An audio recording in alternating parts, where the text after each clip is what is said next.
यहाँ बात हो रही है थर्ड वर्ल्ड वॉर की, जो स्थितियां बन रही हैं। आप थाईलैंड कंबोडिया की स्थिति देख लीजिए, चीन जापान ताइवान के बीच में तनाव देख लें हम, अगर रूस यूक्रेन युद्ध की बात करें तो चला रहा है, ईरान इजराइल वो अलग एक कॉन्फ्लिक्ट खुला हुआ है, अफगानिस्तान पाकिस्तान। तो ऐसा लग रहा है कि भाई छोटे छोटे छोटे बम रखे हुए हैं, कहीं थोड़े फटते हैं थोड़े फटते हैं, अगर ये सारे इकट्ठे फट गए 2026 में वर्ल्ड वॉर तय। देखिए, जनरली हम पिछले जब से यूक्रेन रशिया वॉर स्टार्ट हुआ तो थर्ड वर्ल्ड वॉर एक शब्द बहुत प्रचलित हो गया। हाँ।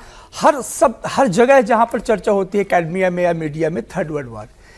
लेकिन जब हम सेकेंड वर्ल्ड वॉर की बात करते हैं और ये थर्ड वर्ल्ड वॉर की बात करते हैं तो समय बहुत बीत चुका है।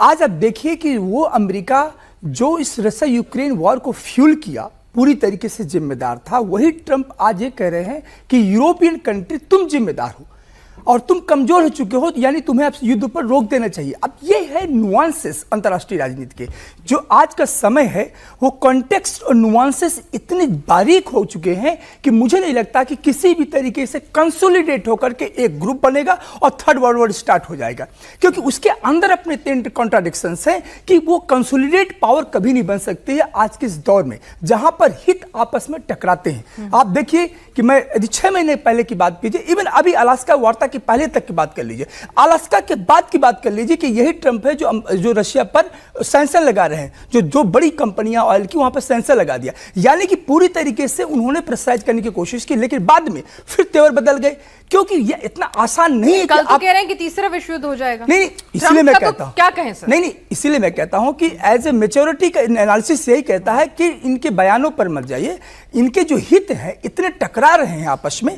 अब चाहिए ट्रंप को चाहिए आर्कटिक में ऑयल और एनर्जी रिलेशन किससे? पुतिन के साथ। उनको यह लगा कि जब भारत में पुतिन आए और पूरी दुनिया ने पूछा कि जब तुम यूरेनियम ले रहे थे कहां से? अमेरिका से, और जब अमेरिका जब रूस से यूरेनियम ले रहा है और भारत ऑयल खरीद रहा है, इसका अंतर बता दीजिए क्या है? तो पूरी तरह से अमेरिका स्तब्ध रह गया। अब उसको लगता है कि यही सही वक्त है कि यूरोप की एकता की जो बातें हैं इसको किनार किया जाए। ये बहुत पुरानी बातें हो चुकी हैं, अमेरिका फर्स्ट को आगे रख करके और रशिया के साथ रीसेट किया जाए, और यही आप देख ले कि C5 की बात वो करने लगी। तो अनप्रेसिडेंटेड ये दौर चल रहा है एक फ्रेगमेंटेड ऑर्डर में। इस फ्रेगमेंटेड ऑर्डर में आप ऐसा क्लेम नहीं कर सकते हैं कि थर्ड वर्ल्ड वॉर बटन दब गई चालू हो गया। एक तरफ कंबोडिया स्टार्ट होता है तो इजराइल चालू हो जाता है, इजराइल हो जाता है तो वहां पर फिर वो कनाडा पर आ जाते हैं। तो ये जो दौर है ये फ्रेगमेंटेशन का है, और हित इतने ज्यादा टकरा रहे हैं कि वहां पर कोई देश एक साथ आ नहीं सकता, इन समूह नहीं आ सकते। आप स्टारमर की बात कर रहे हैं, फ्रेडरिक मर्ज की बात कर रहे हैं, ये इनकी तीनों की बात कर ले, ये तीनों के आपस में हित टकराएंगे। आप थोड़ा सा अमेरिका को पीछे हटने दीजिए। तो कहने के सेंस ये थर्ड वॉर की बात करना हो सकता है कि रेटरिक में अच्छा लगे कि थर्ड वर्ल्ड वॉर स्टार्ट हो जाएगा, लेकिन ये 1945 का युग नहीं है, 2025 का है, जहां पर हर राष्ट्र अपने हित को आगे रख करके बात कर रहा है। तो सर बिल्कुल आपने सही कहा, रविंद्र सर की बात को ये आप क्योंकि उस वक्त थे नहीं तो मैं आपको उस पर रेफरेंस चाहूंगी। उन्होंने कहा कि वर्ल्ड ऑर्डर चेंज हो रहा है, और भाई जब चेंज होता है किसी भी पोजीशन में तो उसमें कुछ ना कुछ उठापटक तो होती ही है। इस चेंजिंग वर्ल्ड ऑर्डर में हम कहां खड़े हैं और हमें कहां खड़े होना चाहिए? बहुत अच्छा सवाल है, और इस सवाल को पिछले हम 10 दिन से इसी पर बात कर रहे हैं कि इस चेंजिंग वर्ल्ड ऑर्डर में हम कहां हैं। इस चेंजिंग वर्ल्ड ऑर्डर में इंडेक्स सेंट्रिक में हमेशा कहता हूं, आज पूरे डायलॉग विमर्श देखिए पूरी दुनिया के, उस विमर्श में भारत केंद्र में।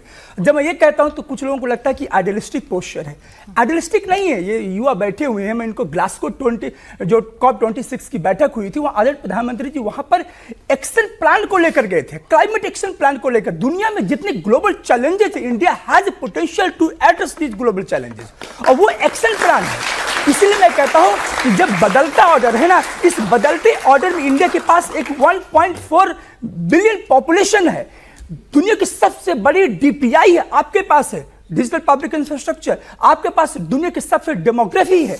उस कंडीशन में बदलते ऑर्डर में भारत केंद्र बिंदु है।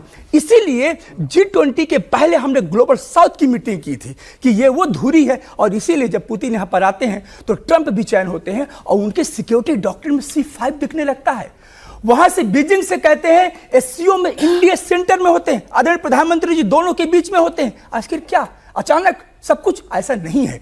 इस बदलते मिजाज में भारत की वो ताकत है जो आप कितना भी दबाए, ट्रंप ने कितना दबाया, कितना 25 लगाया, क्योंकि भारत को मालूम है कि हमारे जो मैन्युफैक्चरिंग जो सेक्टर है, हमारा जो यूथ है, और हमारे जो ग्रोथ रेट है, और इंडिया की जो फिलॉसफी है, पुतिन के सामने पहली वक्त आदरणीय प्रधानमंत्री जी ने कहा, हो सकता है कि हम डिफेंस की बात करते अभी मीटिंग में, हो सकता था कि हम ट्रेड की बात करते, लेकिन उन्होंने कहा आप हमारे सच्चे मित्र थे, हमें समय समय पर सूचना देते थे, और मुझे मालूम है कि पीस ही और डायलॉग ही इस पूरे युद्ध का वो होगा।